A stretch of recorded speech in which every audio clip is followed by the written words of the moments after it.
Hello, my name is Kotoko Yamada, and today I am sharing what I learned about user research through the 10-week HCDE 313 class that I had taken. I had just got into the HCDE major and was very excited to finally start my trip to become an engineer and create cool prototypes. Therefore, user research was not one of the things I had in mind.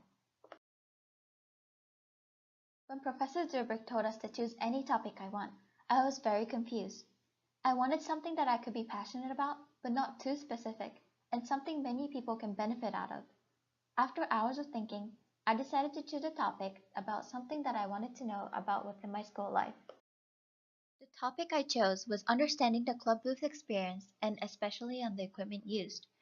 The reason I chose this topic was since I remember having trouble using these resources, such as the table being too heavy. I also noticed how the equipment have been old and not have been updated for a very long time.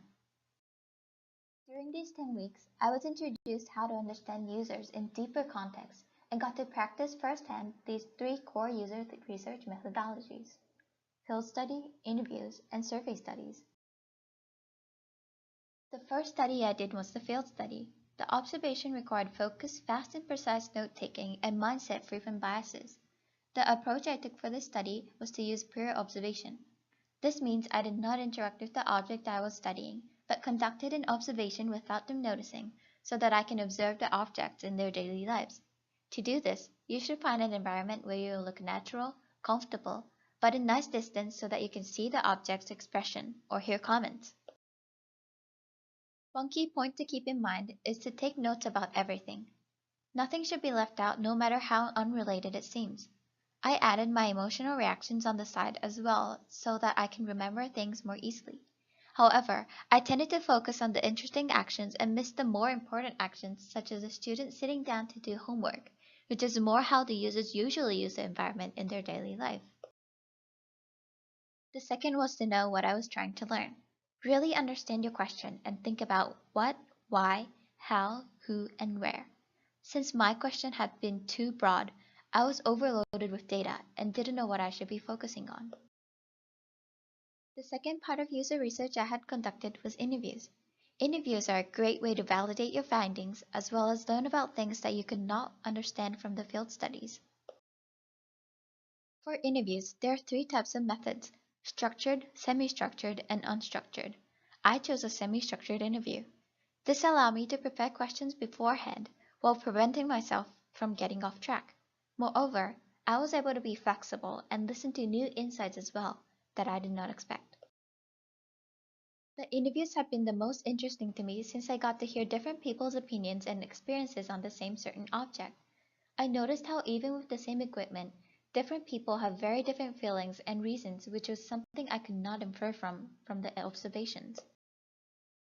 What I learned from conducting an interview was how easy it was to lead or look for answers you wanted to get. I noticed how biased I had been, even though I was trying not to be.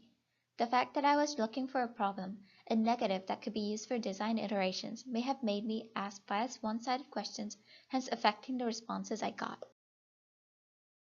After the interviews, I did an analysis on the data that I had collected.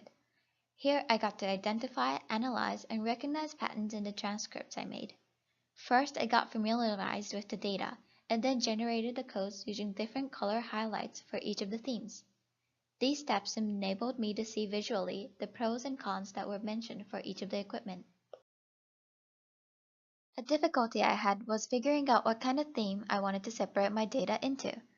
Since there is no right way to create themes, the way you divide them is up to you.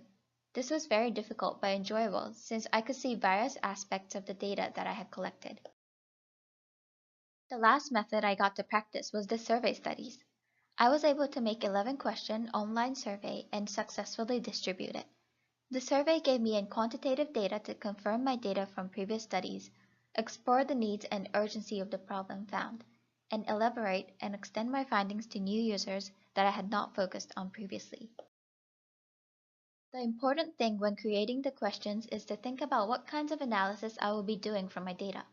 What type of questions are more suited to compare the results from different questions? Which questions do I want to compare? How can I find a relationship or a correlation that can address my hypothesis? For my survey, this was something I missed thinking about beforehand, which made my time doing analysis very hard. The second learning was about what type of question to use. When choosing which question to use, it is important to understand the pros and cons of each question type. For example, the open-ended questions can get more data and get new insights, but participants are more likely to pass or choose not to answer due to its required extra effort. Throughout these studies, I noticed how important it was to have a clear, specific key theme at the beginning. If you have a good, firm key theme from the beginning, you will be able to make your findings stronger and explore parts that needed further research in the following study. After the field study, interview, and the survey, I learned that the design of the equipment were not student-friendly. The equipment was too heavy for the students to carry every day, and the canopy was too unstable for the Seattle weather. With the majority of students agreeing that equipment influences the experiences they have at the booth, I was able to show the importance of this change. Overall, I learned the difficulty and the enjoyment of user research. I noticed myself getting more and more excited as I got to know the users better.